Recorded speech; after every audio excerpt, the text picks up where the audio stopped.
నమస్కారం. Welcome to నవలా హృదయం. ఈరోజు కథ వసంత శిశిరం. రచించిన వారు శ్రీమతి నవీన గారు. కథలోకి వెళ్ళబోయే ముందు ఛానల్ను సబ్స్క్రైబ్ చేయడం మర్చిపోవద్దు. కథలోకి వెళ్ళిపోదాం. స్వీటీ అనే చిన్న పాపను కలిసి సరదాగా కాసేపు కబుర్లు చెప్తుంది Shishira. Smart work group senior manager Dinesh garu రమ్మన్నారు అని చెప్పడంతో ఫైల్స్ తీసుకొని వెళ్తుంది శిశిర. వెన్యూకి వచ్చిన సీఈఓ వసంత్కి అతని టీం ఈవెంట్లో తాము గమనించిన విషయాలను వివరిస్తూ ఉంటారు. మిస్టర్ దినేష్ కనిపించకపోవడంతో అతని కోసం ప్రక్కకి వెళ్ళిపోతాడు కిషోర్. స్టాల్ నెంబర్ 18లో ఉన్న టీం వాళ్ల బిజినెస్ ఐడియా చాలా బాగుండడంతో పాటు వాళ్లకు ఆ ఐడియాపై పూర్తి అవగాహన ఉంది అని చాలా నమ్మకంగా తన టీం సభ్యులు చెప్పడంతో ఆలోచనలో పడతాడు వసంత్. కొంతసేపు ఆలోచించిన అతను సరే లెట్స్ గో అని కుర్చీలోంచి లేస్తాడు. మరోవైపు స్టాఫ్ లేడీ వెనుకనే ఫైల్స్ తీసుకొని వెళ్తున్న శిశిర లిఫ్ట్ ద్వారా 12వ అంతస్తుకు చేరుకుంది. ఆ ప్రదేశం అంతా చాలా నిర్మానుష్యంగా ఉండటం వల్ల శిశిరకి ఏదో తెలియని భయం మొదలైంది. అనుమానంగా ఆ లేడీతో ఇక్కడ ఎవరూ లేరు కదా, మిస్టర్ దినేష్ గారు ఎక్కడున్నారు అని అడిగింది. అందుకు ఆ లేడీ, ఇది సూట్ రూమ్ ఫ్లోర్స్ మ్యామ్, ఇక్కడ విఐపి రూమ్స్ ఉంటాయి, అందుకే పెద్దగా ఎవరు ఉండరు. పెద్ద పెద్ద కంపెనీస్ వాళ్ళు సీక్రెట్ మీటింగ్స్ కోసమో లేదా క్లయింట్స్ స్టే చేయడం కోసమో మాత్రమే ఈ ఫ్లోర్ యూస్ చేస్తూ ఉంటారు.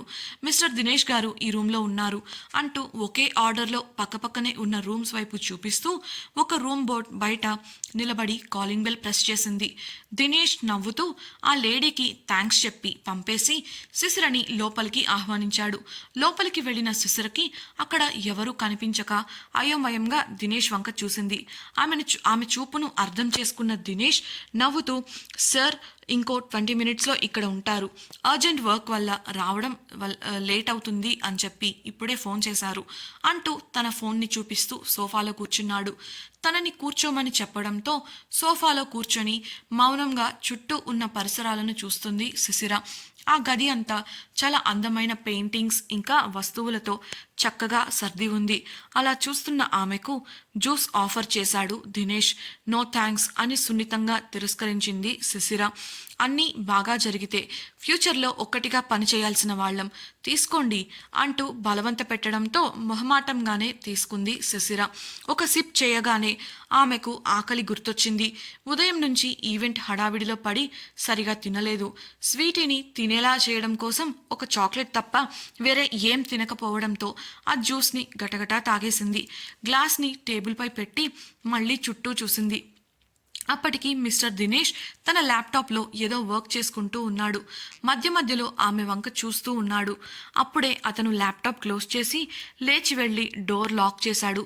అది గమనించిన శిశిరకు ఏదో అనుమానం కలిగి ఒక్కసారిగా సోఫాలోంచి లేచి డోర్ వైపు నడిచింది.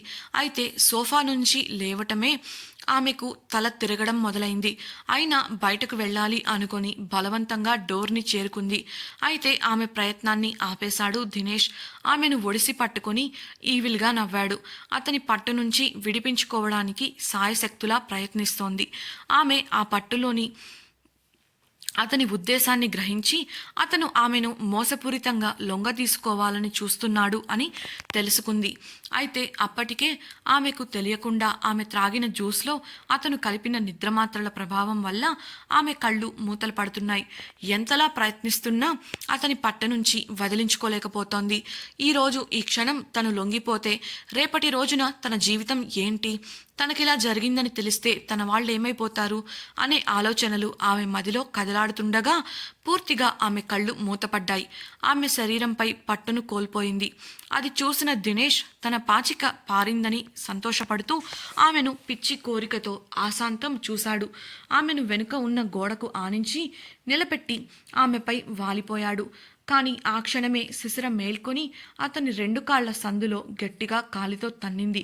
కారణం, తన వాళ్లను గురించి ఆలోచిస్తున్న ఆమెకు తన తండ్రి ముఖం మనసులో మెదిలింది. స్పృహలో లేనప్పటికీ ఆమెలో అంతర్మదనం జరుగుతూనే ఉంది. ఆమె తండ్రి ముఖం కనబడగానే శక్తినంతా కూడా తీసుకొని కళ్ళు తెరిచి అతన్ని ఆ విధంగా తన్నింది. ఆ దెబ్బకు నొప్పితో వాలిపోయిన దినేష్ను దూరంగా నెట్టి ఆ రూమ్లో ఉన్న ఒక టేబుల్ దగ్గరకు వెళ్ళింది. అయితే దినేష్ అప్పటికే ఆమెను చేరి మళ్ళీ లోబరుచుకోవడానికి ప్రయత్నిస్తూ గొడవ చేయకుండా కోఆపరేట్ చేయి, నీకు కావలసిన ఇన్వెస్ట్మెంట్ పని నేను చేయిస్తా అంటూ ఆమెకు ఆశ చూపించాలి అనుకున్నాడు. కానీ అక్కడ ఉంది శిశిర.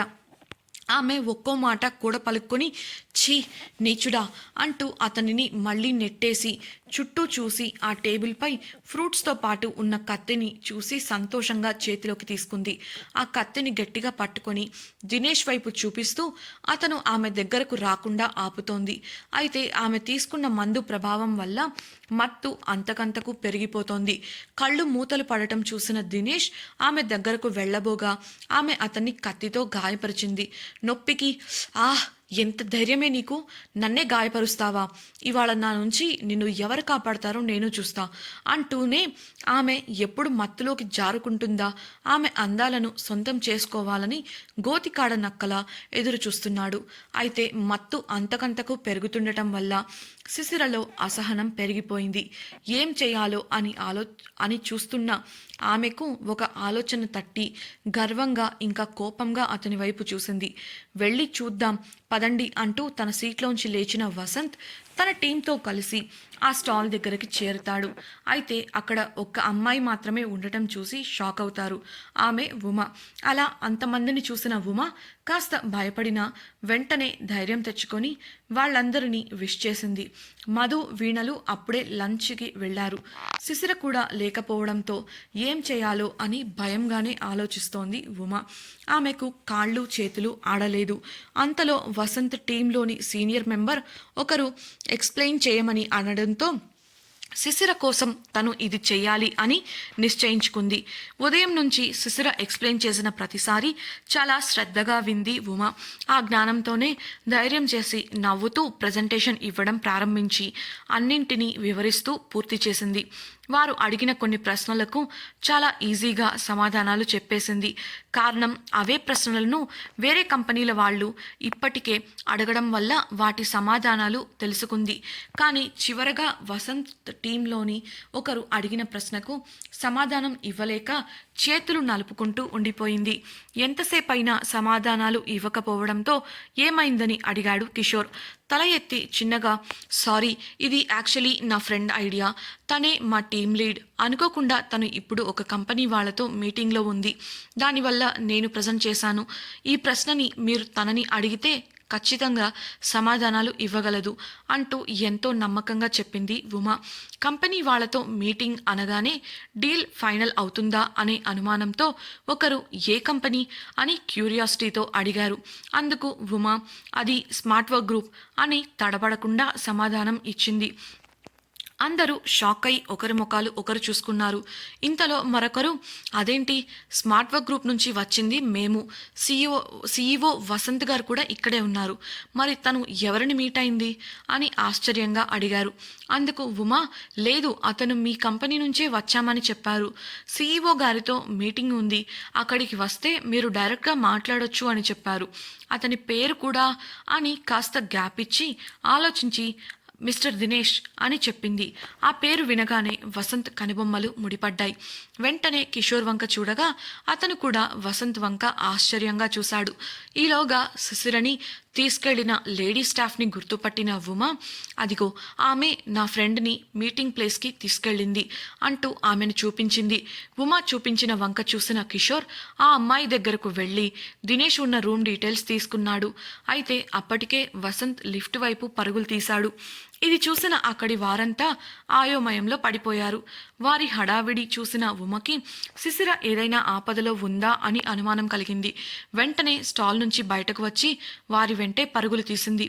అప్పటికే కిషోర్ వసంతులు ఉన్న లిఫ్ట్ పైకి వెళ్ళిపోయింది. లిఫ్ట్ ఆగిన వెంటనే వారిద్దరూ ఆ రూమ్ డోర్ దగ్గరకు వెళ్ళి బెల్ కొట్టారు. ఉమ లిఫ్ట్ ఆగిన ఫ్లోర్ నంబర్ నోట్ చేసుకుని లిఫ్ట్ కోసం వెయిట్ చేసింది. ఎంతసేపటికి రాకపోవడంతో స్టెప్స్లో ఎక్కుతోంది. డోర్కి ఉన్న చిన్న గ్యాప్ నుంచి బయటికి చూసిన దినేష్ వెంటనే శిశిర దగ్గరకు వెళ్ళి ఆమె నోరు నొక్కేశాడు. అయితే అప్పటికే ఆమె అతన్ని కత్తితో ఎక్కడ పడితే అక్కడ చీరేస్తోంది. ఎంతసేపటికి డోర్ తీయకపోవడంతో మళ్ళీ డోర్ బెల్ రింగ్ చేశారు. అయితే ఈసారి ఆ శబ్దాన్ని శిశిర వింది. అరవటానికి ప్రయత్నించగా దినేష్ ఆమె నోటిని గట్టిగా నొక్కేశాడు. అతని పట్టు నుంచి బయటకు రావడానికి గింజుకుంటుంది ఆమె. కత్తితో దాడి చేయడానికి లేకుండా వెనుకగా ఆమెను ఒడిసి పట్టుకున్నాడు దినేష్. ఇంతలో ఆమెకు టేబుల్పై ఉన్న కూజా కనబడింది.